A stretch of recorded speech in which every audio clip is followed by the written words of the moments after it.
I'm going to cover some stuff that you're going to find helpful. My name's Melanie. My pronouns are she and her.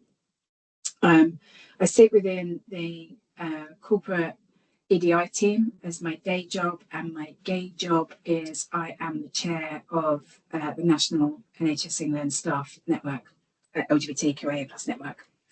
And just generally in terms of like EDI stuff, my sort of one of my specialisms is LGBTQIA plus awareness. I've been doing a lot of work in this area for quite a few years. Beep, beep, beep. Welcome to the Court of the Edijester. I hope you are all well. As I mentioned yesterday in my video in regards to the dangers of EDI, DEI and everything else that's attached to it, it is fairly obvious to me that we have a much bigger problem than simply Dr. Bloody Upton. So I went a-looking. To see what I could find, and I was sent a rather marvellous link to an NHS video.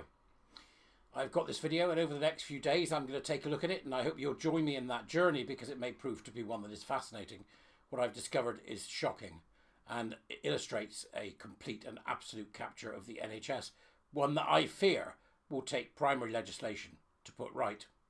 But I'll allow you to decide. As you see, I've already started off today by introducing you to the rather wonderful lady called Melanie Holloway. As you can see, pronouns she, her. In that short introductory clip, it affords us a bit of insight into the individuals who are controlling the narrative in the NHS and who are influencing clinical decision making and therefore what happens to patients. Melanie is part of a network of individuals, the numbers of which I believe are in the thousands, and as can be seen here by this particular profile, is a British Award nominee, a British Diversity Award nominee, which seems to be one of these backslapping boondoggles. I've no idea what it actually is. And of course, like all of the people that do this, Melanie says views are my own and nothing to do with my employer, but it appears to me that all she does is repost garbage. I was interested to find out a little bit more about Melanie and what exactly are her clinical qualifications or medical qualifications to enable her to exert such influence over the NHS and therefore its practice. Unfortunately, I was left wanting. What I did manage to find was this.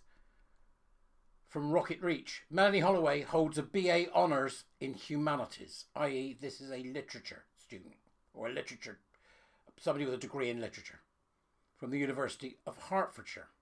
In other words, if this is the right Melanie, and I believe that it is, though I will ask for your help in finding something out, because I was unable to find very much about this person at all, or the existing NHS networks.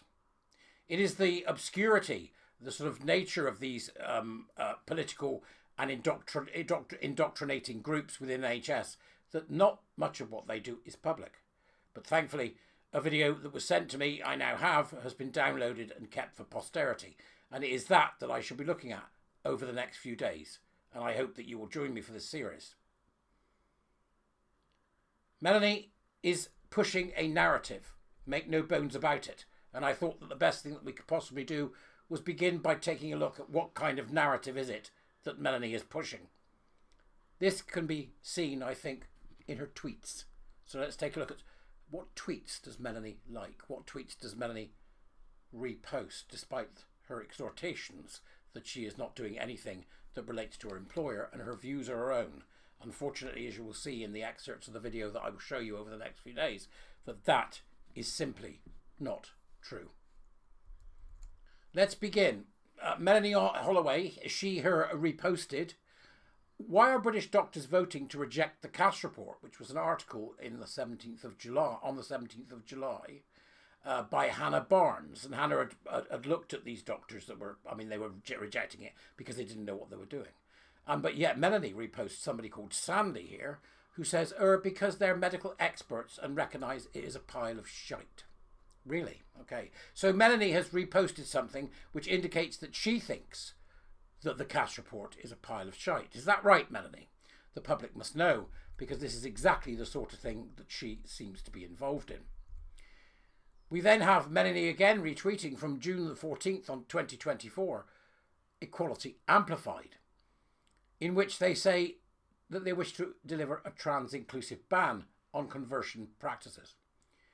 Now, as far as I can tell, Melanie is a gay woman, although it seems to me that she would more likely label herself as queer than she would gay, as only the queer see a ban on conversion practices for trans as anything but gay conversion therapy in a new overcoat. It seems to me that from this tweet, Melanie actually doesn't think that, so she may well identify as queer. It gets worse. Here, Melanie tweets on June the 3rd, 2024, Consortium, alongside Stonewall Mermaids and Transactual, have responded to the news that the Conservative Party pledged to amend the Equality Act. This was the amending of the Equality Act to make sure that the word sex means sex and not gender. This was to amend the Equality Act to protect the safety of women and girls and gay people from the trans infection and the trans political ideology, which is, of course, conversion therapy itself. The consortium here mentions LGBTQ+, women, meaning men, and in effect, what's happened here is that Melanie has retweeted her support for an ideology, trans ideology and gender ideology, which is profoundly homophobic and harmful to women, girls, and our society as a whole. Are you sure, Melanie, that these views are your own and not those of your employer? We then have Melanie retweeting from June the 7th, 2024, because her ex has been somewhat quiet since August. All we do is teach children about sexuality and gender, says Holly Robinson. Every fairy tale is about that. Is it? Right. Every game they play in the playground. Every game they play in the playground is about sex and gender. That's what Melanie's retweeted. Right? So your 4-year-old, when they play a game, is playing a game about sex and gender. Right, okay. Is it me or is there something seriously amiss here? You tell me in the comments. Please do. Give me your feedback on what is the first of a part of a series of things that I'm going to do about Melanie's activities in the NHS. This was in fact criticising Rosie Duffield, who, like many of us, including gay men like myself, have been saying that the teaching of this nonsense in schools has to cease because it is conversion therapy, and that if they get them young enough, they can confuse them so much that they end up in a situation where they're unable to detect reality, as was seen in the first video of this series, discussing the effects found in the report by Colin Wright's Substack. What Rosie means, of course, is we shouldn't teach children about queer sexuality and genders that diverge from heteronormative cisness. This is the kind of nonsense that Melanie spouts, and the kind of nonsense she obviously supports. Why else would she repost it? That particular sentence there has so many red flags hidden in it, and I'm sure that many of you will be able to see that simply by reading what you can see in the screen on the screen in front of you. Make no bones about it. This is someone who is at the heart of one of the NHS's largest staff networks and is in fact one of its senior leadership. This opens questions about influence. This opens questions about what exactly are they doing within the NHS and what does the NHS intend to do to eject them, and with extreme prejudice. Moving on, we then have another swipe here from a post that Melanie has reposted, which is all she seems to do with this not-for-work account. This excoriating review of the media response to the methodologically flawed cash report by Fair Media Watch is excellent. Once again, the news media failed to take the time to do its job properly, and trans youth are being hurt as a result. An indicator there that the trans child is very much a reality to Melanie Holloway. We have more. Reposted again, this one on July the 19th, 2024. Today, Sean Berry and I wrote to Wes Streeting, this is from Carla Denia, expressing our serious concerns about his recent statement on puberty blockers. They're obviously bothered because they were banned. Trans young people need support, not to have their healthcare used as a political football. Trans young people is code for children, by the way. She means children. Medical decisions are for patients and doctors, not politicians. Well, our medical decisions are for patients. Right, okay. And doctors. I'm quite happy to go to my doctor and say, "Here, doc, stop talking about elective this and elective that. Tell me what you do for your father."